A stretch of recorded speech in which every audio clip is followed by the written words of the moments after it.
Welcome everyone to Dabi and Costello, the misadventures of two opera singers of dubious sobriety from either side of the Atlantic. It will be when this airs, March the 1st already, Stephen, 2021. We are taping this on Saturday thanks to various rehearsal schedules and time differences. Stephen, how the hell are you? I look tired. Don't I look tired? I mean, look at these eyes. Look at these bags. Look at this shit. It's fucking bags. They got us working to death here in Paris. It's like, hey, you can rehearse all you want. We don't know if we can open, but you can rehearse all the fuck you want. But I'll tell you what, watching that introduction, I look awesome in a sword fight. I'm gonna throw it out there. I think I should do more operas with just straight up sword fighting. You know, less notes, less music, more sword fighting. What is it? Well, Faust, right? Faust sword fight. You got Romeo. Well, right? I mean, if you're doing, I don't want to reveal too much about the production, but normally, you got it in Romeo, yeah. Conventionally, Romeo, you would, right? Yeah. Tybalt, right? And then, or if you're Tybalt, right, for that matter, as a tenor. I had an awesome one once in Salzburg as Costello and Otello. It was awesome. Oh, it was sword fighting awesome to the point where you needed like almost 2 weeks of nonstop like rehearsing it. Whenever we weren't called for a scene, we were called to rehearse the sword fight. It was crazy, awesome, good. That's so cool. We had a guy at Chautauqua named Dale Gerard. You probably know him. He does a lot of Dale things. Gerard. Yeah. And so the funny thing, if people don't know, the funniest thing about Dale Gerard is that he was actually a ballet dancer, right? But he's huge. He's like a football player. He literally looks like a football player, and he was a dancer, and he got into combat. He was telling us a story about, I think it was a Latvian tenor or something. I don't remember who it was in Chicago Lyric, and the chorus was terrified of this guy because he just wouldn't listen to anything the fight director had to say, and he was just swinging his fucking sword around like a lunatic. So they're like, guys, we don't know what to do. We're afraid. Like he's gonna hurt somebody. So they actually called in Dale and a few like actual swordsmen, like actual like fencing people, and the joke was not really a joke, was just survive. Like he's gonna start swinging, like he doesn't know what he's doing. He's just like, "Rrr." So just like parry it, make it look okay, but just survive, just make it look real. And they actually managed to get it going. But I love sword fighting. Did you do the finger fighting too? Did you practice that way? That's what they taught us. The guy, what's his name? Oh my God, this hilarious British guy at the Met taught us that when you practice, because you can't, obviously, you need room, you need swords, that if like, let's say you and I were doing a sword fight, that we call it finger fighting, where we actually like mark through using our finger like that. That's actually what they recommended we do. I think maybe they had a problem with you and they made you just do that by yourself. I've never finger fought in my life, But, I think it's like, it's just like you said, the guy wasn't listening to the director. I think if you put like the title director after anything, people just stop listening. Stage director, fight director, any director, Anyway, what's been going on in the States? I haven't been out of the loop. I haven't been following the news. A bunch of things. A bunch of things been going on in the States. Some good, some awful, as is always the case. It looks like last week our chief doctor, Fauci, really roiled people when he's like, well, when we're all vaccinated, we get back to a degree of normalcy. Was actually the quote, a degree of normalcy. Like, wait a minute. Isn't the whole point that when everyone's vaccinated, like we are back to normal? And it was really like, it's a weird thing. Like, how are you going to incentivize people to vaccinate if you're just going to act like we still have to wear masks till like 2030, right? What's the point then? So he kind of backtracked on that this week. He refined it. We're having more conversations about people being vaccinated. Like, I'm looking forward to hugging my grandkids because I was just vaccinated. Is basically what he said. So what's scary about Fauci is that's still his voice after the surgery, after the vocal surgery. It is better though. We remember we analyzed that. Yeah, but still, it's still very you can't surgery can't do everything. Like he's gonna need a new one in a couple of years. But hey, what do you say? Do we want to do some stories before? Do you want to just bring on Christian? Let's talk to Christian and yeah, let's bring on Christian because we've been working so hard these past couple of days and I know he's dying to talk to us because he loves us. He's a nice guy. Yes. But let's bring it. Should we do introduction now and bring him Yeah, on? why not? Why not? Let's All bring in right. our guest. All right. We've I'll get got this thing going while you're doing that. a great guest today, American bass baritone Christian Van Horn. Listen to some of the things that this guy's done. He's sang at the Metropolitan Opera, Chicago Lyric Opera, San Francisco Opera, Santa Fe Opera, Paris Opera, Rome Opera. He sang in Munich. He sung in Salzburg Festival. He recorded the Notte Figaro for Sony Classical. He was also the recipient of the 2018 Richard Tucker Award. Awesome guy, awesome talent, great colleague, and I'm looking forward to talking to him. Let's bring him on. Let's roll the clip. Let's roll clip. Studio, can I get clip 4, please? Thank you. I'm the studio, by the way, talking to myself. Look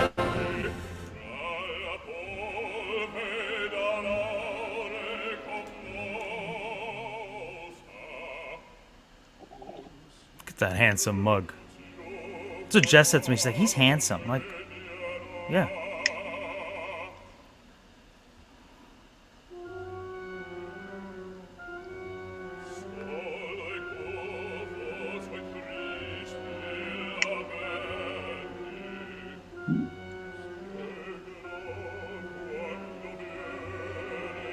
You know, it must be so nice to be able to have dynamics.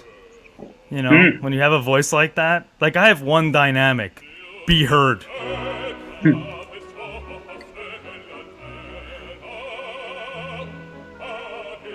Is this a hard sing for you, Christian?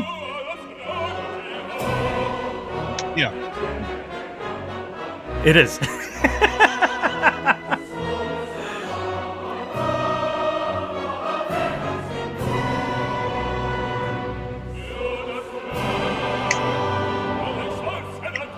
It's good you don't have to sing over a lot of things.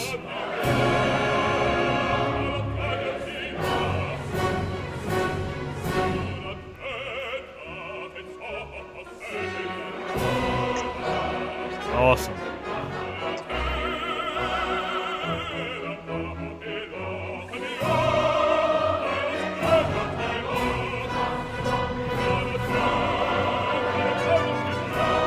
I'm feeling that Verdi end.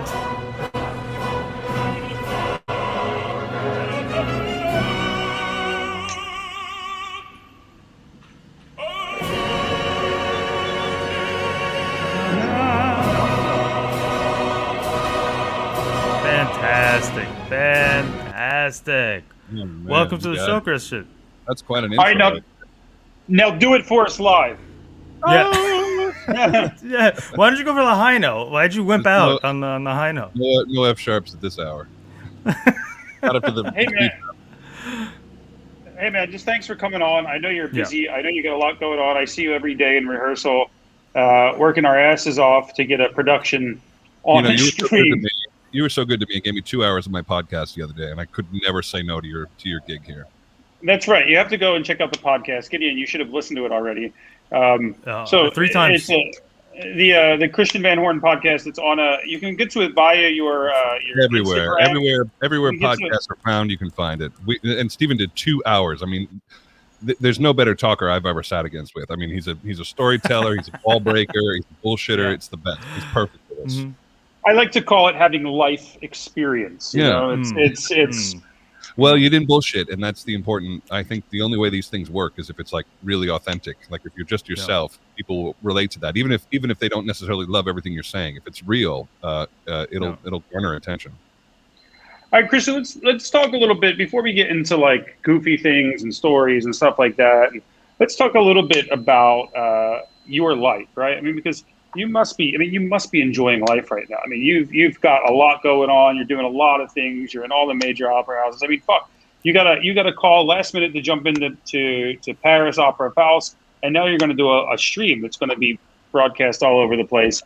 How does it feel in this moment to be Christian Van Horn?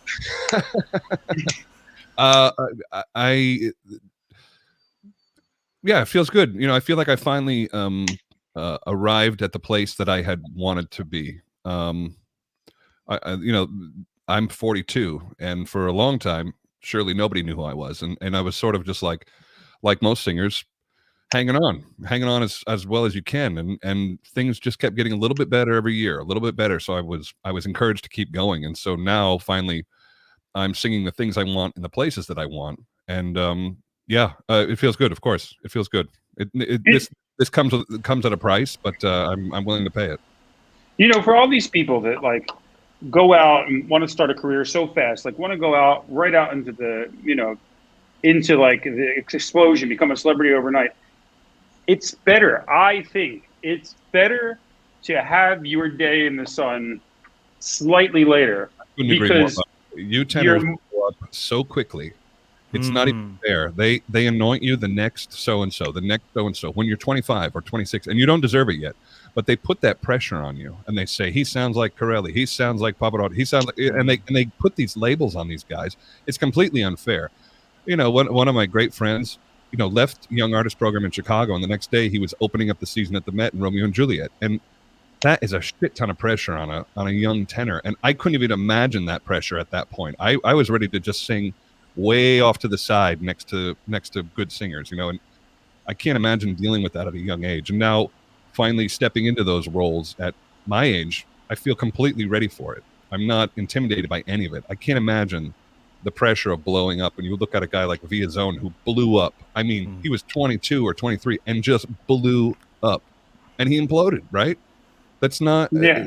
That's a very common story, and the fact that you're still standing, Stephen, because you blew up too. You had your day in the sun, and all of a sudden your name was everywhere, and it was like, how long before this guy burns out? Like that was our feeling at the time. Like, oh, here comes another hot shit tenor who's going to take the world by storm and be done in 2 years. But that you're still here 20 years later is like, to your credit. It's not the way it normally goes. You just made me feel extremely fucking old. Just throwing it out there. You come on our show, you insult the hosts. This isn't going well. But let's talk a little bit about. He's my favorite guest so far, actually, because of that. Just putting out there. Yeah. Christian, when were you at the Chicago Lyric Program? 2004 to 2006. So were you there with our other friend and guest? Were you there with Corey when Corey Kreider was there?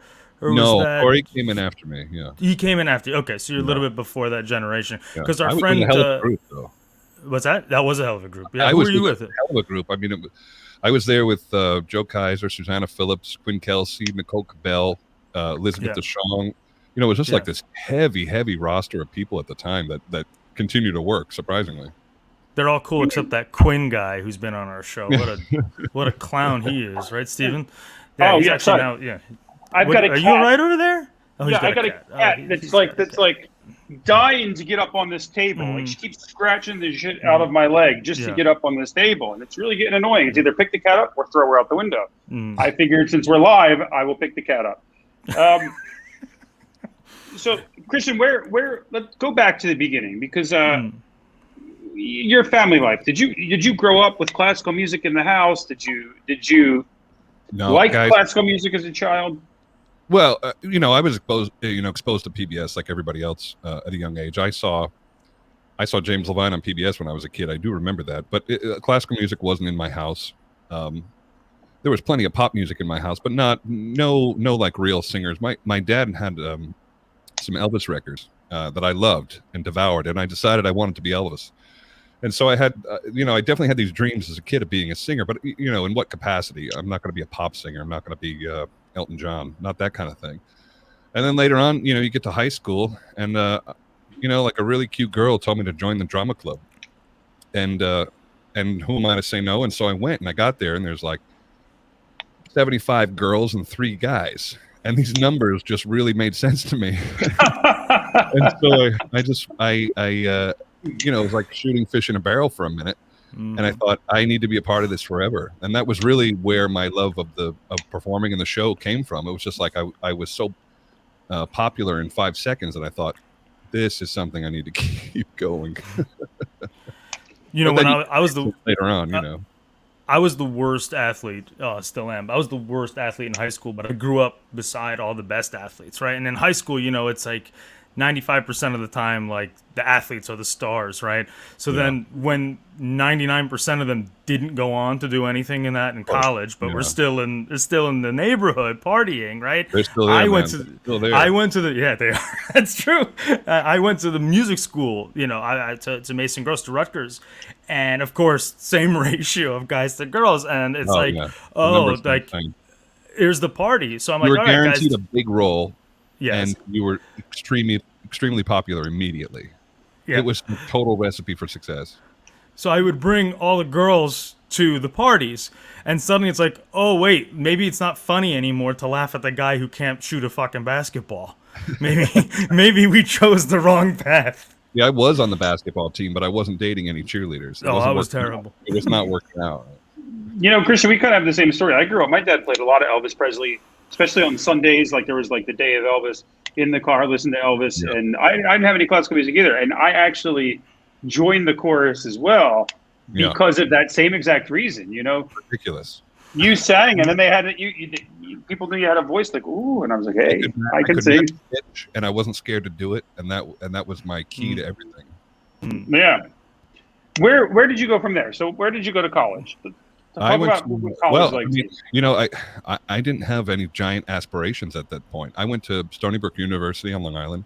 It was a state school. I was paying for it for myself, and so I needed to do it as cheap as possible. And this was a great school that was 15 minutes from my house, and I went there, and I went to the music department, and I said I'd like to take voice lessons. And I studied with a graduate teacher for 5 minutes, and he said, you seem to have a real voice. I think you should study with my teacher. And that's the only teacher I've ever had since. I followed, his name's Richard Cross, and I followed him from Stony Brook to Yale University. To Yale, yeah. And he's the only person I've ever stepped foot in a vocal room with. Were you at Yale with Lucas Meacham? Yeah, Lucas came in my last year, was his first and only year. He didn't graduate. He moved on quickly. A lot of people did, they got into a young artist program or something else happened, and they got out of that system. I was there with Lucas, yeah.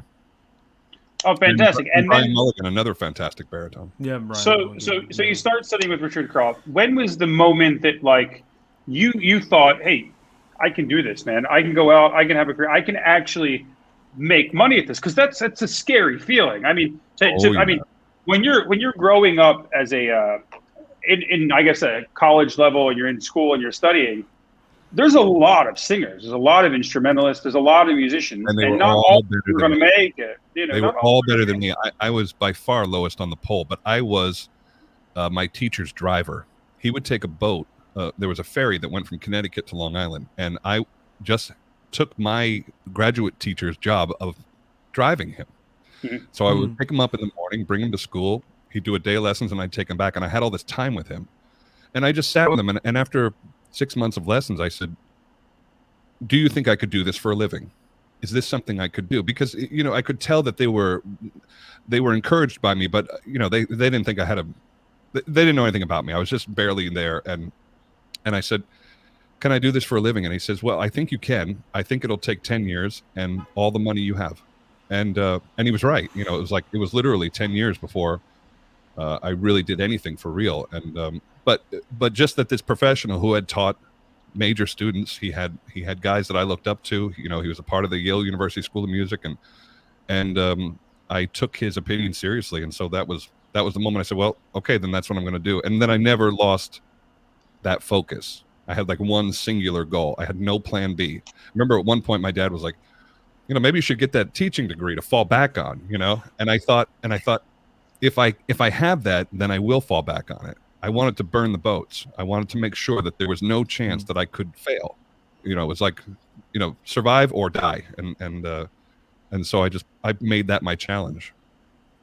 Yeah, I mean, that's true. I had the option as well. And I believe my parents even said the same thing. You should maybe get something to fall back on as well. But I think that is kind of the trick. It's hard to do it, to just go full in with nothing to fall back on, because you get, it's like, it's like people that get like, which is one of the reasons I never did like smaller parts or tried to be in a chorus really. Cause you get comfortable, you have that to fall back on, you have stability. And I think it's not having stability that makes you work harder. It makes you want to go more forward.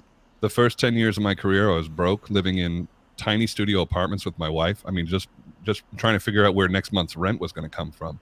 And I never lost focus. I was like, this is going to work. This is going to work. This is going to work. I kept going forward, forward, no matter what. And I got lucky in a lot of ways, but in a lot of ways, that determination is what drove a lot of it. I don't think anybody makes it to a high level without severe drive, determination, and just I'm often driven by anger. And there were plenty of moments where people were just like, yeah, maybe this isn't for you. And that would just like fire me up. That would get me crazy. That would distract a lot of people. But for me, it was like, oh, great, another motherfucker to prove wrong. And I took that. And I take that today. I mean, that happens today. There's plenty of people who don't quite get it. And I love to prove them wrong. It's always been my motivation. It's not... our motivation need not be noble, and in my case it wasn't. I really needed to prove people wrong, and for better or for worse, it helped me get where I wanted to go. Christian, do you remember all of your negative reviews? I don't have a lot of negative reviews, and I'll tell you why. It's not because I'm great. It's me. No. It's not because I'm great. It's because for the first 10 years, I just sang 10 words. Yeah. And so you're only going to mention the guy with 10 words if he did really well. And so I do have a lot of reviews when I was young. They were like, hey, that Zuniga was fantastic, or that Angelotti was fantastic. And I appreciated that. But you're never going to say, boy, the Zuniga was shit. Like that's not going to happen. So I got that in undergrad, really actually. Now that things start to happen, are happening, and people have heard of you, now the negative reviews have started. Because they're expecting a certain thing, or they've heard something, or they've heard some hype, or they start comparing you. And I know tenors, Stephen dealt with this early in his career too, where somebody will say something shitty like, well, he's no Sam Raimi, and I even a couple of years ago, and I sang one of Sam's famous roles, and one of the reviews said, well, it's not quite the way Sam Raimi was, and and I wrote to Sam and I said, I'm glad I could put you in the New York Times this week. But he quickly reminded me that when he first sang that role, the newspaper said, well, he's no Norman Traegle. And so this is kind of how that goes. Someday, some poor kid's going to hear he's no Christian Van Horn. And God willing, right? Let me just say something about Christian's work ethic that I noticed just because this is really the first time we've worked together. Oh, yeah. So I've noticed that Christian is a hard worker. In rehearsal, he rarely marks a phrase or a scene. The only time I've noticed that he really marks something is when the director says for the 17th time, let's run it again. After we've just run it like 25 times. Yeah, if I've had it, then I'll start to mark, Yeah, but he's always working. He's always trying to go to the next level in everything he does in every scene. It's really impressive to watch. I said this to you, Stephen. I'm feeling so grateful to be working again, and we're not going to sing this for an audience. And so our show is now. The rehearsal is the show. I'm not going to wait until the dress rehearsal to enjoy this. I'm trying to enjoy it now. And so even today, when you and I are sitting on those dumb horses and going through a scene, I'm telling you, I'm enjoying it like a show. And I think this crazy COVID time has made me reappreciate what we do. Yeah, it's interesting. But we were also very lucky in the fact that we have a really good cast, a lot of good colleagues, and we all enjoy working with each other. I mean, it's not always like that. And we're very fortunate for the first job to be back, especially a job that's been kind of up in the air of whether we're going to even get there, whether we're going to get to rehearse, and now whether or not we're even going to get to have a show at all. So to have that on top of like this uneasiness, it's great to have great colleagues. I don't feel any competition between colleagues. I haven't felt it from the Sopranos or the tenors, or definitely not between John and I. It's not A/B cast at all. It's something else. There's a lot of support going on here. I think we're all feeling grateful to be working. Frankly, I said that. We can complain about everything like we always did, but the underlying sense is we're very happy to be at work. I personally am. Yeah. Gideon, you were going to say something? Well, I was just gonna say that I don't go so far as to say that I was grateful for the pandemic, because it's been absolutely horrible and the worst thing we've probably ever dealt with. But because of it, I was actually able to finish my doctorate. So There I'm you go. happy to Right? actually have Look at had that. something. I always enjoyed the academic side of it, and I would I make was everybody gonna. call me doctor after that. I would officially No, be no, no. doctor. Anyone who ever met me. Yeah, well, Well, yeah, Introduce I myself as Dr. Van Horn forever. that's why the joke is that I actually don't do that. The only place that I do that is on my Nespresso order, because doctor for some reason was already checked off. So I said, okay, fine, I'll just. And then the guy hands it to me. He goes, "Thank you, doctor." I'm like, "Fuck, okay."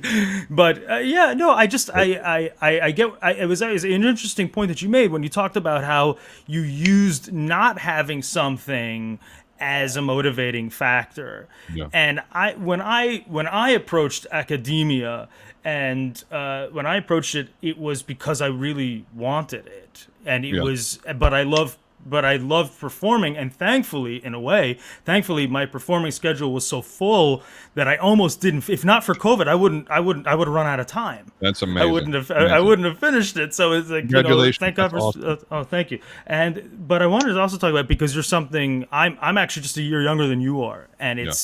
I'm also feeling this sort of every year. I mean, I met Steven on what at the time was one of the biggest gigs I ever had, which was singing with Dallas. Yeah. And that's how I met Steven, 3 years ago.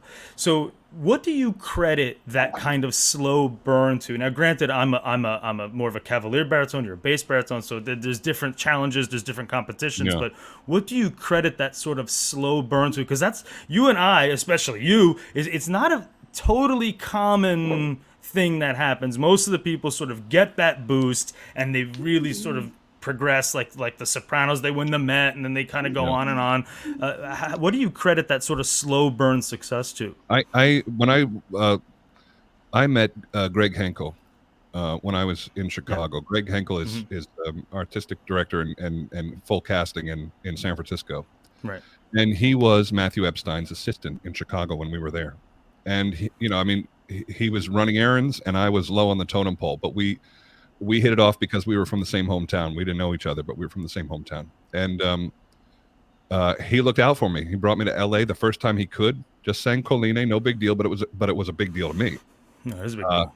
He moved on to San Francisco, and he brought me in there in small roles. He just brought me in and just gave me a couple of small things. And maybe there was some favoritism there because we were pals, but I was also qualified for the size of the roles Right. I initially did.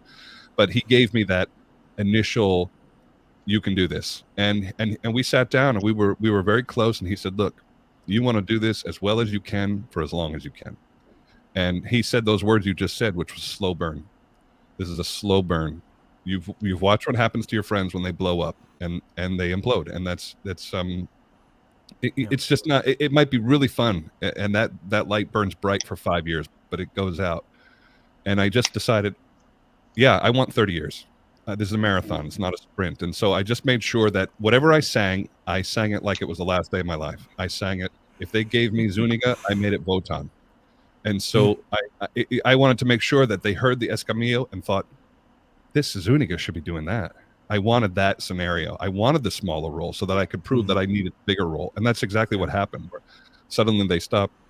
It's too much voice for this thing or that thing. And then somebody grants you an opportunity. And in my case, it was another jump in San Francisco. They were going to do a Tales of Hoffman, and the bass baritone canceled 3 months out.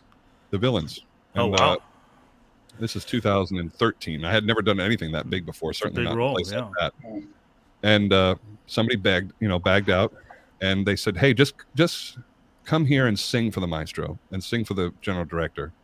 And I had just covered James Morris in The Four Villains in Chicago, like just finished doing it, so it was already in my voice. And Jim had canceled a week of rehearsal, so I had really like sung it in. And so I went right from there to San Francisco for this audition, and within a half a page of music, I could tell that it was going well. I knocked out the high note at the end of the Santia Diamant, and by the time I got to the wing, I got a text saying it's mine. Wow, and that's so cool. And all of a sudden, I'm singing The Four Villains in San Francisco Opera, and from there, it was only up. Once but that was preparation meeting opportunity. It wasn't necessarily either one individually, and right. I was ready in that moment for luck to happen, Yeah. And from there it never slowed down. I'm a big fan of the idea that it doesn't really matter how you get the role. It counts the same.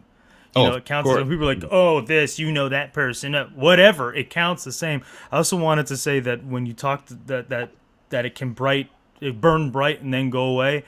One of my mentors was a guy who was Stravinsky's pianist named Raymond Beagle. Yeah. And he says, everyone says when they hear your voice or someone else's voice, oh, what a gift. Oh, what a gift. And he says, it's not a gift, it's a loan. Yeah. And I thought that was a very, very profound way to describe success is something you rent, and the rent is due every day. Mm-hmm. Christian, you were also part of the Tucker Award-winning family, and it's very few. I mean, it's one of the major American awards. Very few. What was it like for you to get the call? And Barry Tucker calls everybody in personally and gives them. What was it like for you? That was a huge deal for me. I was introduced to opera by watching the Tucker Award show. It was on PBS for I don't know how many years. Of course. Yeah. I saw, and that was the first time that I saw like a greatest hits night. It wasn't just a show. It was like, greatest hits night. And I mean, everybody's one-upping each other. It's a big Verdi night. Everybody's just like hitting hard. And I had done some stuff for Barry for years. He would call me. I would do these little run-out gigs. I always said yes. I always made sure I always say yes. Now, Barry doesn't pick the winners, but surely he can have the short list, And so I made sure to always say yes. And he asked me to do some of the most ridiculous things. And I would be in the middle of nowhere singing with God knows what, but God knows who. And so I was sort of in the family. I had won one of the smaller awards, but I sort of thought at my age, I was 40 when I won, I thought it had passed me by. I thought, okay, probably I've made the short list, but the stars sort of need to align for you to win that award. It's not, it sort of gets piggybacked on stuff you're doing at the Met. You have to be at the concert, which means you basically have to be in New York. And it needs to, it sort of needs to be coupled with something that's happening at the Met. So there's a stars aligning situation there that's helpful. When Barry called me, I had a heads up before he called. And, oh, really? And without somebody giving it away, a very important person in the business wrote to me, and somebody I've been in communication with for years, and he said, I was in a room yesterday with your fan club and just thinking about you. And I thought, where are you? And he says, oh, I'm in New York. And I thought, it was like April, and I thought, where would they be in a fan club of mine? It just sort of dawned on me that maybe. So when Barry called, I was like, oh shit, that really happened. I was thrilled. I was thrilled to be a part of it because that list of singers, save one or two, is really impressive. I wanted to be on that list for sure. What did you do? What did you do as soon as after you hung up the phone? What did you do? I was in the gym, getting ready for this Mephistopheles in the Met, which is like half dressed. And so I was I was doing that part of my work. And I went right back to it. I was like, this is no finishing spot. This is the new starting spot. So get right back to work. I was nervous. I was nervous for the show. I was nervous for all sorts of things that were happening. And so I didn't take a victory lap by any sense. I was happy to call my wife and she was thrilled. And I enjoyed all the messages and love that I got, following that, because there were hundreds. It was really, I couldn't believe how many people reached out to congratulate me. That was the surprising part. But I went right back to work. I knew I had a lot of work to do. That concept is intimidating. It's really intimidating. It is. I remember Barry calling me, and I didn't believe it was him. I was like, well, yeah, okay, this is a joke. And he was like, no. And I called one of my best friends that night, and I was like, hey, we're going to the bar. We're going to have a drink, and we're going to celebrate. And I did. I went, we had a drink, we celebrated. It was great. But you know what? It's funny about the concerts that Barry always asks you to do. Sometimes they are exactly what you said. Like, you don't know what's happening. But you know what? I had some really rewarding experiences also at those concerts where we were asked to go to the Supreme Court and do a concert for the Supreme Court justices in the chamber. Barry knows a lot of people. And it can be really rewarding. So you're right. Always say yes. say yes to dumb things every Yeah, once in a no. while. Say Yeah. yes With to Barry, concerts that I don't mean met anything, because it could end up being something Yeah. great. I've Yeah. met presidents, vice presidents, congressmen, senators. Barry has introduced me to the political elite of New York. Hands down, over and Oh over again. yeah, Yeah. oh yeah. It's crazy, man. But it's great. And let me ask you a question. Your first day at the Met, first time on stage with the orchestra. Yeah. What did you think? How did you feel? Um, Again, it didn't feel like a victory lap because no matter where you are, if you're low man in the room, you're low man in the room. Mm. And so, just because I had been a big man somewhere else doesn't mean I was a big man in New York. And there's a lot of people there who are involved in getting you there, or and not all of them are going to get you. Not all of them are going to understand you or want you to be there. And so there's elements that don't necessarily get it. And I was working with James Levine in Falstaff. That was my debut, and Maestro didn't get me, and that was terrifying. I thought for weeks I thought I was going to disappear. Really, he heard the role a certain way, and for him I wasn't quite right. He wanted it to be a really low bass singing Pistola in Falstaff, and I'm not a low bass. I'm a bass baritone, and you're frustrated because you're like, well, I got here with this. And now it's not exactly what he wants. And so you don't know what to do. I'm trying to like artificially darken my voice. I'm trying to sing it as big as I can. And he eventually came around on me. But for my first days with him, I was very intimidated. It wasn't. I didn't feel like a victory lap by any sense. I felt like, fuck, I wasn't in over my head. But I just suddenly realized that not everybody gets you. But it's intimidating because my first opera at the Met was Levine opera, Yeah. and it's really intimidating, especially from singers in our generation that have seen these PBS specials of James Levine, seen James Levine with the three tenors, seen James Levine. I mean, it's intimidating. This guy walks in; he's like one of the biggest celebrities in opera, and completely well known, has every award in the world for what he does, and he walks in the room, and it's just like, okay, now we're gonna sing, and you're just like. In my case, he rolled his chair into the room, and there was a whole production set up for him to come in. There was like a whole thing, with his with the chair. Yeah. And, he was happy to say hello, but not. There was no other communication from the man whatsoever. And as soon as I started singing, I could tell he wasn't loving it. And he said at one point, because you've got Falstaff and you've got Ford, and he says he didn't call me by my name. He only called me Pistola for weeks. And and he said, Pistola, it just sounds like there's three baritones in the room. Do you think you could sound more like a bass? And you're like, no. No. Well, it's not. Well, no, I tried. I Oh, tried to artificially darken my voice to make him happy in the moment, and it still didn't really work. It was frustrating. I don't want to say it ruined my debut because I still enjoyed it, but I didn't feel like I had accomplished some great thing. It felt like, all right, you're in the building, stay in the building. Right. Ideally, do you think that the voice, like, did you agree with your own casting? I guess is what the question that I'm asking. I didn't know. Like, I would sing anything, but yeah, I didn't want to sing Pistola. You didn't want to be Pistola.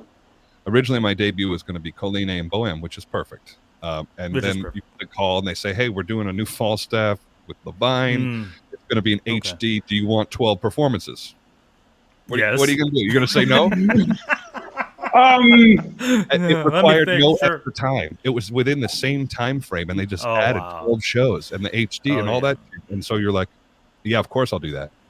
Yeah. But I fought my way through it. I really had to fight my way through it. And then I sang subsequent things with him that he was very happy with. That was probably more appropriate. I find that the trial by fire. Yeah, I find that the lower voice guys that even your lower voice than mine, of course, but even I run into this on occasion where there's a lot more overlap between the voices, right? So it's like, well, I don't know if he's really a Leporello. He's more of a Don Giovanni. He's, I don't know if he's really a cat. Like there's such gray area there. You're right that about that, that some people. I mean, the fact that I have literally sung one of the same roles that you have that you mentioned shows you everything that's wrong. I did a Zuniga once. I mean, that just shows you everything that's wrong. Well, Zuniga's not necessarily low, but right, but it's weird that we have such different voices and we would do the same part. I have been offered baritone roles and I have been offered low bass roles. So which baritone roles have you been offered? Onegin, wow. Oh yeah, I think wildly inappropriate. Just not even close. I think there is a lot of gray area in just what people know about rep. Yes. For those who don't know, Onegin is a higher lyric baritone role. Oh, it's Dmitry Hovostovsky. That's not Hovostovsky. That's his. Yeah, we were just talking about him last week, and that's a. I mean, you end the opera on a high G. I mean, you literally have to. I can sing a high G, but I can't handle the tessitura.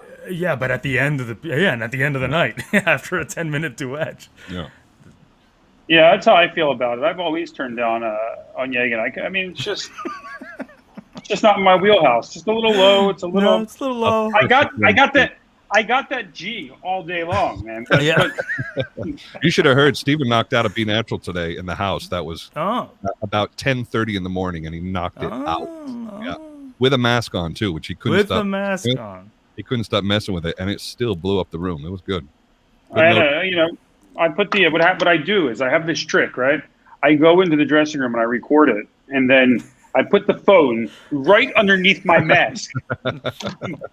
Are you guys just using regular masks, or because they have these? We're using the surgical mask, like the blue. Oh, you're just using so just a regular one. Yeah, you're not because some of the there was a post that went viral on Facebook from a chorus director somewhere. He was sort of advocating this weird kind of singer duckbill looking mask, and I've seen it.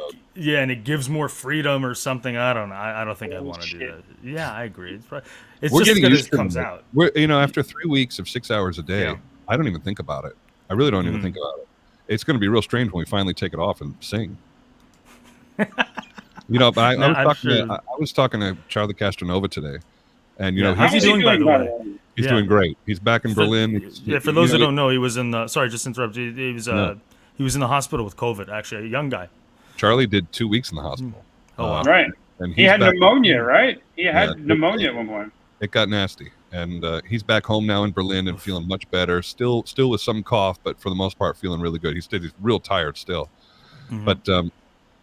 They were rehearsing without masks, and they're doing Carmen, and they're just, he and Anita are singing right in each other's faces. Yeah, and they passed it. She had it, and she passed it, and she was a trooper. She didn't really deal with it that bad, and Charlie got hit with the worst of it, almost the worst, and we haven't had 1 minute without our masks in rehearsal. We complain about wearing it, but you know what? It's manageable. We're able to do it. And after the first week, you get used to that singing sensation with the mask on, and it's just a little tiring. But other than that, yeah. If this is what it feels like, I'm happy with it. It's like we were talking before. It almost feels like when you're singing with a mask, you're singing for the first time at a high elevation, where you don't feel like you're quite getting the right amount of breath, and it just feels a little hard. But after a while, you know what? We're going to sing like champions. It's going to be ridiculous. They're going to be they're singing way too big for this part. It's all too big. Make it even smaller. Yeah. Well, I mean, the maestro's going to be surprised when we take these things off and the volume suddenly gets cranked up. There you go. I mean, he's already complaining it's too loud. I'm sorry. I know. You got to be kidding. Really? Nah, don't worry about it. Okay. We'll worry about it. Christian, we won't worry about it. Are we going to do some stories? We're going to do some stories. But Christian, look, you have to keep doing what you're doing, because there's a handful, I'd say a little more than a handful of important American singers out there that are making a career internationally. I mean, it's like American singers in the minority in the world of opera in a way. And what you're doing is such a high level, and you're making other American singers proud, and you're putting a good stamp on us and telling people to keep hiring American singers because they got the goods, they know what it's got, and they know what it takes, and people should follow your example. This job is not lost on me. I'm grateful every day that I sing for a living. We could be sitting behind desks looking at computers. I mean, that sounds like death to me, and I can't do it. And so I'm very grateful for this job. And so I'm trying to be in line with the guys that came before me. You know, when I sang Mephistopheles at the Met, it's a very short list of guys who did it, and they're all my heroes. And so, when you get that kind of opportunity, I felt a tremendous responsibility, and I feel the same thing singing Mephistopheles at the Paris Opera. This is an elite group of guys, and you better deserve it. And so I'm glad to set the example if that's what I'm doing. Singing a French opera in Paris is a very intimidating experience. Super intimidating. That's how I feel every time I sing Morales and Carmen. That I'm just the long line of elite baritone. No, I'm just kidding. Should we go on to to our first? My first Morales was Quinn Kelsey, so we all start somewhere. Oh, hey, a lot. Yeah, there you go. It's funny. It's funny. We had Quinn on the show, and you both have almost a similar pattern in the way that you speak. Yeah, it just has this. Quinn is one of my best friends for 20 years now. I mean, we've spent way too much time together. It's no surprise I'm starting to Hawaiian. I love Quinn, and every time you text him or talk to him, he always says, "I miss your face. How are you?" That's sweet. That's sweet. He's a great guy. And then he sends you some questionable photos. Yeah. Awesome. Our first story of the week is actually not a great one, sadly. But sometimes we have to be responsible and talk about the passing of Metropolitan Opera chorister and featured singer Antoine Hodge, who died this week, sadly, of COVID. I mean, it's awful. It's awful. He unfortunately he's one of a few people that we've lost in the music business, and one of far too many that we've lost in general. We just wanted to extend our deepest condolences to his family and to his friends. It's weird when it hits home, right? It's weird when it's one of our. No, he's a year younger than me. That's crazy. Yeah. I mean, when this all started and Joel Revson died from complications of COVID, it was like, oh man, it was and he was in the show that we were doing at the Met when we got closed down. I saw him his last day at the Met. But that's why it's so weird. You see him perfectly healthy, and then he was a vision of health. He was an older guy. He looked so good you would never believe he was 75. And he was thin and full of energy and just like this great guy. And all of a sudden to hear that he went down was insane.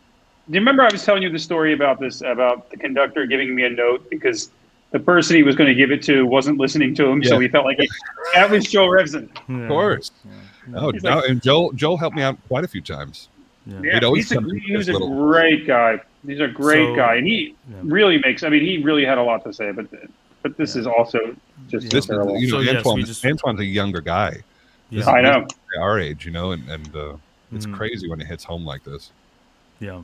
So we just wanted to pay our respects and pass him. Just before the show, I also found about Chelsea Miller. I believe she was a 36-year-old soprano who passed away of cancer. I didn't know next Chelsea. week. Chelsea. Well, she was Opera Memphis was sort of the big thing. A dear friend of mine actually was her cover and stepped on the stage right when she first began to take ill. My God. And I'm not sure what I'll do more next week. I'll have more information. I'll give more, but I didn't want to not acknowledge it. So, it hit me when we got here. We're taking our lives in our hands by working. We're super spreaders, and mask or no mask. Steven and I have been in a room with 60 chorus people and singing their faces off. And I try to avoid the crowd. I stay away from the crowd the best I can. But there's an element of risk in what we do. I was just telling you today on the way home. It was so busy outside today and so crowded. Because they have a curfew here in Paris. We talked about before on the show. They have a curfew at 6:00. So everyone, if it's a nice day, is trying to get outside and get as much air outside as they can before the curfew happens. And I'm trying to navigate, and I was like, forget it. I ended up taking a longer route home today just so I can go on the side streets where there was no one. Because they've closed the restaurants. There's no restaurants open. However, they are selling drinks at a table outside the restaurant. And then you don't have to wear a mask if you're having a drink or a cigarette. And so outside of every restaurant that's closed, there's 50 people with drinks and cigarettes, not socially distancing. I mean, it's absurd. And it's no surprise that the numbers in Paris are going up and the rest of the world are going down. These people have a million rules and nobody follows them. But you're right. We did put our health at risk when we came to take this job, and we chose to do that. We're not complaining about it. We chose to do that. I think that's why we are more cautious than ever. And we could have stayed at home, got the vaccine, or we could have come here and worked and then go home and got it. And so maybe we're just more cautious. We go for this COVID test. I swear to God, it's like this is the I don't know if you can see that is the stick that they bury in your head. I mean, the whole goddamn thing. And the girl bends it. I mean, it goes in so far until there's like resistance, and then she starts to bend it. She doesn't stop until it's like a magic trick. It's weird watching someone else disappear. Yeah, it's weird watching someone else take it. And you're like, oh, must not go that far. And then it goes. Relier has a big head. She disappeared a 12-inch stick in his nose. Like her fingertips were right here, and he's going. Yeah. She's like, are you okay? He's like, yeah, it's just my brain. It's just that you're jabbing it. If you feel resistance, stop. There's no more space to go past. You don't need a tissue sample. Let's stay on music for a second. So I before the show I was trying to find. Unfortunately, I can't show this particular story. It's in the latest issue of the British publication, The Critic, and this is a piece by Norman Lebrecht, the great music scholar who also runs Slip Disc. Did you say great? He is. I actually do think he's great at the scholarship part. I actually think he's great about.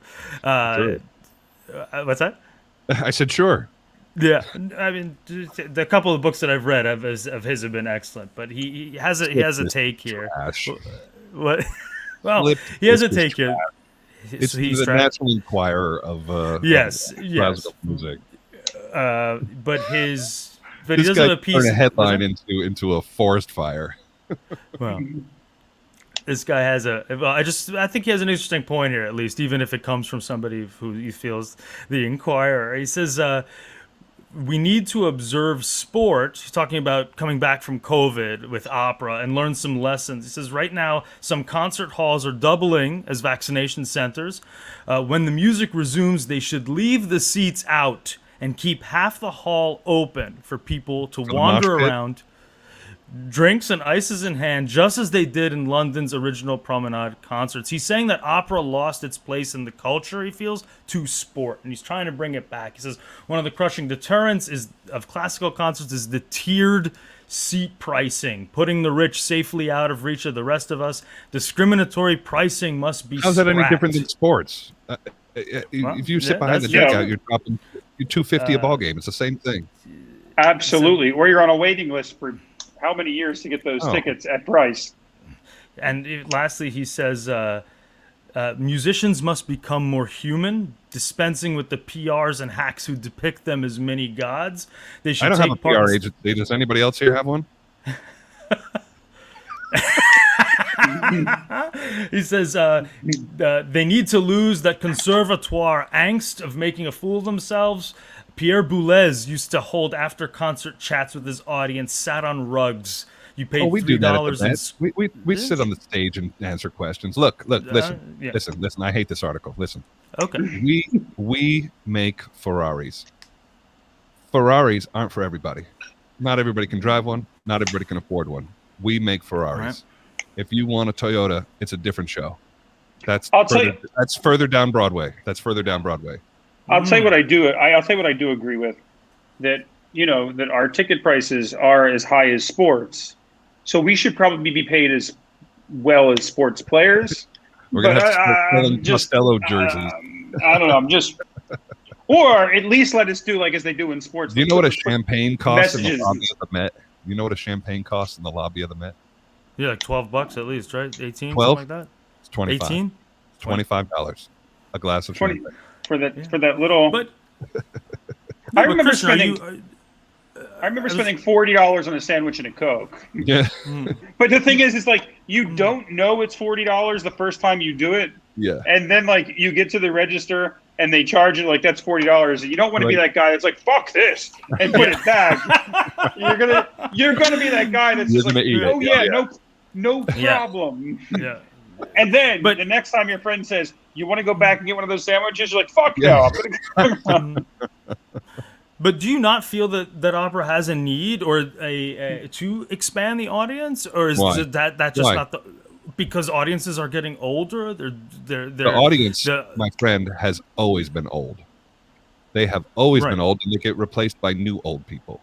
I'll tell you. Why do you think that is? What is it? The pace that older people are more inclined if you to want like? to expand opera to children, I'm all for it. I'll sing for free for kids all day long. We do. We sing dress rehearsals for thousands of kids. I'll do it as many times as you want me to do it. If you want to expand the audience that way, yes. If you want to dumb opera down to try and compete with baseball or an action hero movie, I'm not interested. I'm not. But you don't think that there's a I'm level of artifice, down at all. of pretension Absolutely that we have not. that. When a Ferrari goes by, what do? You look at it, right? Go, God damn, look at that thing. Should they turn that into a Toyota Corolla? There's a place in this world for hero movies, and there's a place in this world for grand opera. But you're not sacrificing the craft. What he's talking about, you're not sacrificing the vocal quality. He's talking about, for example, how do you dumb it down? It's not about dumbing it down. It's that some people don't know how to watch an opera. Whenever I invite someone, like, oh, I've never been, what do? I don't know what to wear. Do I need to speak the language? They don't know. And why are we creating these barriers? The attention span of the average American is 2 minutes or 2 hours. There's nothing in between. We have nothing in between. So you're not going to compete with the teenagers and their cell phones. There's no chance. You're not going to compete with the pace of an action movie on a high def screen and surround sound. I don't think we can compete with that. All we can do is keep putting out the human voice at the highest level possible. That has always put people in the seats. There's a reason this has been going on for 500 years. If you need to close the family circle at the Met, close it. Bring everybody down forward. Make it closer. If you need to lower ticket prices, we're going to have to pay Stephen less. But as far as like making it more accessible, I'm not sure that that's the answer.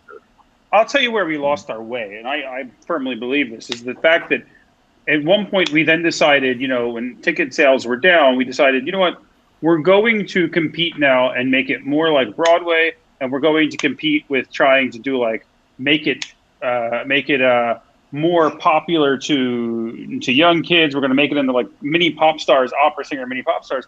And what you do is you end up forgetting about why people come to the opera to begin with. They want to see voices at the highest level. They want to see great productions that showcase voices. You want a production that's going to showcase a voice, not having people sing upstage, not having people sing to the back, not having people sing while they're in the middle of a handstand. They want to hear a voice at its optimal level. And that's what made Luciano, that's what made Placido, that's what made Corelli, Callas, it made Sutherland. I mean, you watch some of these videos, some of them aren't the best actors in the world. They're standing there in certain spots, but they're singing their asses off. And what they do is unnatural. You hear a voice like Franco Corelli in the house that's gigantic, that's unnatural act. That is thrilling in itself. When you're sitting at the Met and you're watching the triumphant chorus of Aida, and the whole goddamn stage is gold, I get chills thinking about it.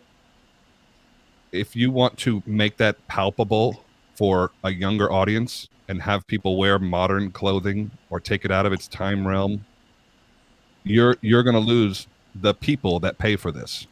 And the masses don't pay for this. Our entire business in America, whether the model is good or bad, it makes no difference to me.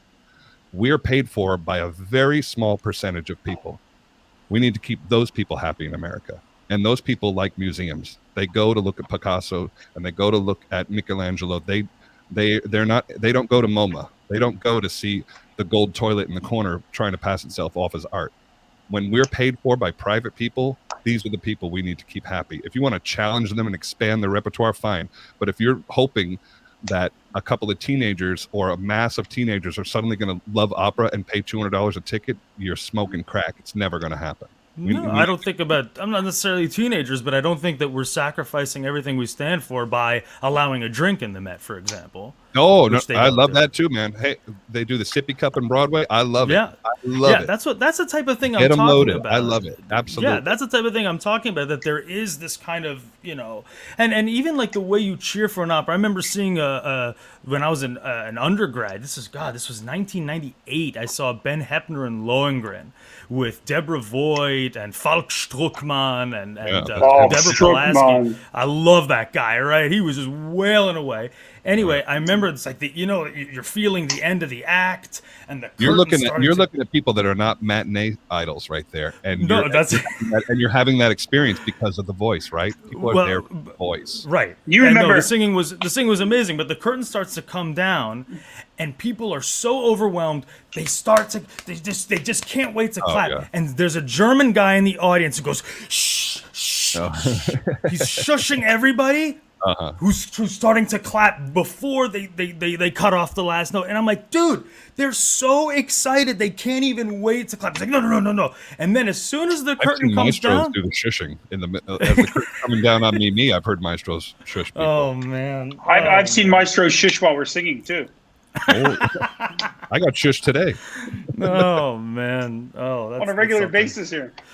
Let's do that. Should we? Because we're running out of time. Should we do some funny stories? Okay, we can. Should we do some? Should we do some? Do we give a shits? Yeah, I think. I don't know if I have many funny stories here. Actually, you know what? I have one. Let's do like one really, really cool story left. Okay, this one. Cool, scary. Maybe. Are you all right there? I had a bug fly and hit me in the back of the fucking neck. I think this is a free lodging. You're gonna have to pay some money if you want to fly into my house. Steven's one of my favorite tortured people. He really is. Oh, I'm so tortured it's by fun life. Watching him like try to deal with life. I really enjoy it. You think this is bad? You should see what goes on in my head all day long. When the filter is off, I'd love to see that. Oh, I can't talk for a second. Let me. I tried to because you caught me off guard here. Let me try to find this story and then you keep going. Yeah. Oh wait, I found it. Okay, so this story. Yes. Oh, it's for real. That looks like that wrote in this, on your dog. Yeah, it was not a tick. My dog is clean. It's not a tick. Okay, that's good. All right. So this story, I apologize for the website. It's translated from French. There's a sabotage. What's that? I was going to go somewhere, but I just forgot it. Yeah, you can't do that. Check out this story. So there's a lawsuit in Toulouse because apparently a set collapsed during a performance in 2015 during Tristan. Who got hit? Robert Dean Smith. Well, I think he just got out of the way. He rolled out of the way at the last second to avoid serious damage, at least. But here's the kicker, Christian. This is translated, so I apologize for the clunky English. After checking, it turns out that the settings of the rock had been intentionally modified. That's right, guys. We have a Phantom of the Opera. He actually meant to fucking sabotage the set and have it fall on somebody. Some crew guy did that? Yep. And that's you said that was in Toulouse? Yep. And he's only identified here as Nicholas S. And so Steve and I were going on the other day about AGMA and unions in general, and I thought, somebody's going to drop some shit on us. Are you kidding? It's going to be AGMA when we go back to work. They're going to drop shit on you and say, "See, if you were a member of the union still, you'd have." Is this not insane? Apparently he got into an argument in the wings, and it was specific to that singer. They wanted to hurt that singer. Yeah. Oh well, if he had it coming. Let me. But this is like. Don't piss off the crew, man. Don't piss off the crew. Well, you shouldn't piss off the crew, period. But those guys I mean, I've heard of like you hear like the stories of like they'll like the lighting guy will purposely light you poorly or something When like I first that. got to the Met, I grew up on Long Island. When I first got to the Met, I hadn't been around a New York stage crew before, and all of a sudden in the wings, I hear this guy, and he's like, "And so I told this fucking guy to get out of my fucking face," you know, and I'm like, oh, "Those are my people. I grew up with these people." Yeah. It sounds like home to me. The crew, that's where I came from. Yeah. I told him to get out of my fucking face. You know? Let me backtrack a couple minutes about fucking Agma. Let me just backtrack. Okay. Careful, Do you want the floor, Steven? I get an email in my box the other day that says, it's we haven't received your dues and it's due March 1st, and if you don't pay it by March 1st, we're going to have to fine you and you're going to get reinitiation fees and stuff like that.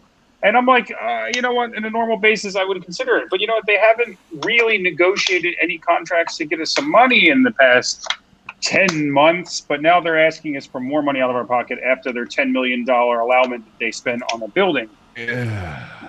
Let me just, that's it. I'm done. Oh, wait.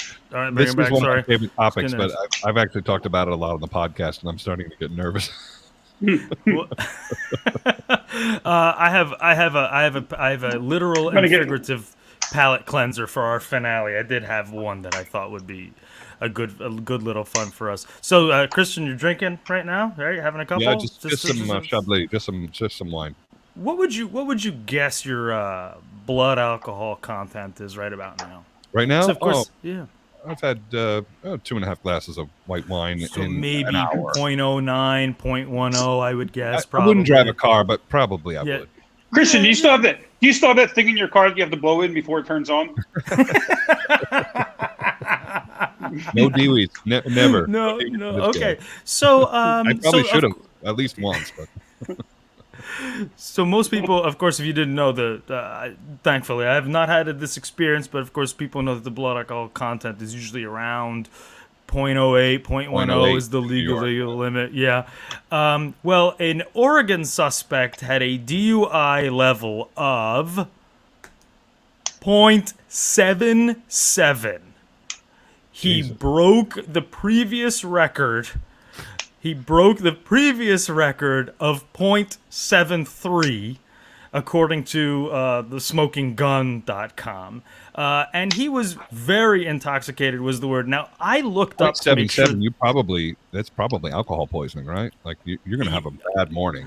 Bad week. I would, if you make it. I mean, I looked it up, and actually, this is borderline to like you're gonna die. This is actually like you're going to die. Situation. I don't know, man. I feel like I've never driven drunk, but I feel like I've beaten that number a couple times. I don't know.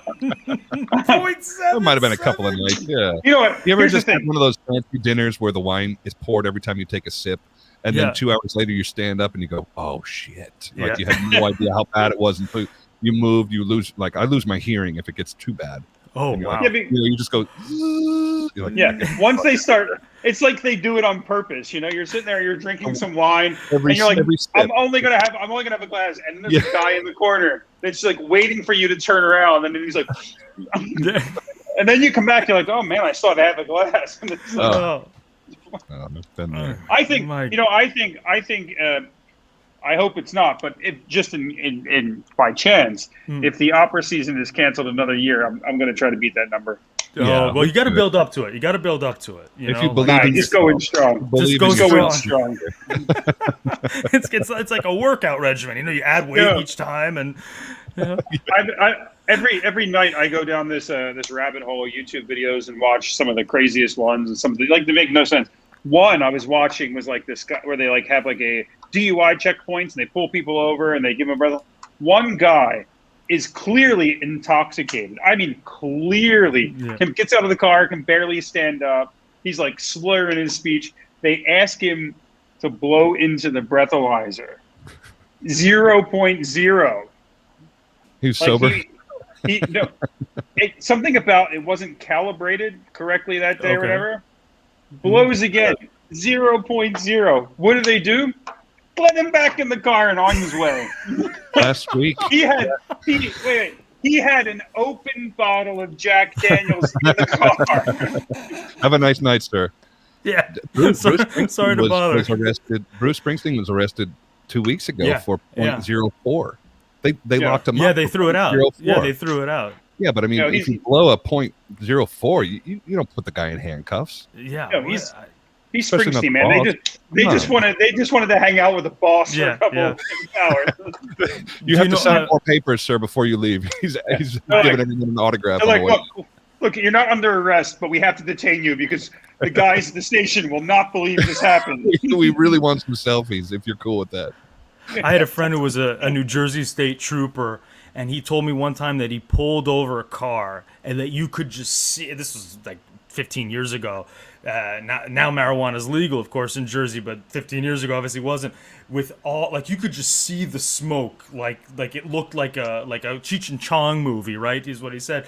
And he goes over, and the window rolls down, the smoke fucking pours. You know what's that?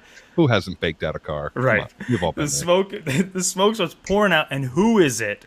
But the fucking Iron Sheik and Nikolai Volkov, the 1980s wrestler. And of course he's like, oh my God, it's like my childhood tag team is right here. What do I do? And he's like, sir, can I? And I guess you want to fight those guys? No way. No, you wouldn't. But I guess the Iron Sheik sort of sensed that this guy knew who he was. Yeah. So right away he just goes, let me tell you something, buddy. You stupid fuck American. I will kill you. Goes right into it. He goes right into it, and the guy's just like, just get the fuck out of here. He's just got go. The pointy boots on all the time. The pointy boots. He just had to let him go. And so he just said, just go. And he let him go. I'd let the Iron Sheik go. I'd let him go. Yeah. Yeah, come on. Come on. Yeah, come on, man. We need our kids to see the Iron Sheik and Nikolai Volkov and have him sing. Fun. It used to be fun to try and buy weed, but now that it's legal and you can just go into a store, all the fun is gone. There's like a cash register involved. Yeah. There's like a nutritional information. There's a nutritional information on the back of it. You're like, what happened to this? Oh my God. What happened to going to Hawthorne Avenue in Newark at 1 a.m.? Like, you haven't lived till you've done that. Buying weed in the store now is like buying an airline ticket. Do you ever look at the airline tickets? It costs like $100 for the ticket, and then like $1,000 in taxes and fees. I got some in Chicago just this past January. There's 40% tax on that if you're from out of state. Wow. 40% upcharge. No, man. Jersey and New York is broke. I happily paid, of course. Jersey and New York are broke. Once it's legalized, it's going. You're paying twice as much just in taxes. Crime's down because all the losers are stuck on their couch. Actually, Christian, it's funny you mentioned Chicago. When I did my audition for Lyric, and obviously you know how that went, about 15 years ago. Was it the same year? Was it the year I was there? No, it was after. I think it was 2006. I don't remember. It was after. When I took out a friend, it was her 21st birthday at the time. I took her out to dinner. We went, and she ordered penne alla vodka. And on the bill, there's actually a alcohol charge for the vodka sauce in Chicago. Chicago, they're so broke. I mean, sales tax in Chicago is 10%. 10%. Well, it's like New York too. There's also legal gambling in Illinois, and they're somehow still broke. Yeah, correct. I don't. There's some weird stuff going on in Chicago. Yeah. You know, 3 of the last 4 governors of Chicago are in prison. I mean, this is a corrupt state. Yeah. You never heard about Gideon's audition in Chicago? He walked in. They said, "What would you like?" And he said, "I want you to make me into Christian Van Horn." And then he auditioned. Yeah, they said that was a good audition. Some things work, some things don't. I don't know. You know they said it was a good audition, but it was no Christian Van Horn. Who? They went who? Yeah. All right, Steven. I want to excuse me. I'm tongue-tied. I want to give a big thank you to you, Christian Van Horn. It's so nice to finally meet you. You too, my friend. What a fantastic opportunity. Thanks for having me. Thanks for letting me sound off on my old school traditional ideas and what opera should be. No, I loved it. I know they're controversial. I know they're controversial. People love to come up with new ideas, and I'm old and stuck in the old museum mentality. But you know what? You raise a really good point. You raise a really good point about evolving something to get a new audience without abandoning. If we had government funding, we could do so much more, like they do all over Europe. But we don't. Yeah. And so when 12 people pay for everything, you better keep them happy. Well, I'm reminded of the story I always think of is the NHL, when the biggest complaint when they tried to ask people who don't watch hockey, why don't you watch hockey? They say, well, I can't follow the puck. So they said, oh, we got it. And they came up with that light up puck that would blink. So they tried it on a few broadcasts, and the diehard NHL fans said, fuck this. This is like watching a video game, and they had to get rid of it. But and they didn't gain any new audience. They also don't ban fighting in the NHL because they know that's most of the reason people are there. There's a reason the old way works, Yes. Steven, anything else? No, I don't think so. Okay, no, I don't great. think so. Except sure Christian, thank you. Thank you so make much sure for you coming go on. to. Wait, we're not finished. Oh, we're not finished. Thank you for coming on, everybody. We'll keep you updated with the live stream coming from Paris, and where you can check out. Christian Van Horn. I love all these shows. I've been running my podcast for a while, and it's been wildly rewarding for me. And frankly, like therapy. It's like the best therapist I've ever had is this stupid microphone and my ability to just say what I'm feeling. And we'll attach a link to Christian's podcast in the chat. In the comments, feel free to check it out. And when we're back and open in the United States, please feel free to check out Christian, unless you really want to make a trip to Europe, but you still can't see him because it's private. So when we're open, check him out. Yes. Thanks, guys. Thanks for having me. Appreciate it. So for Christian Van Horn, for Steven Costello, for myself, Gideon Dabi, thanks for watching. We'll be back next week.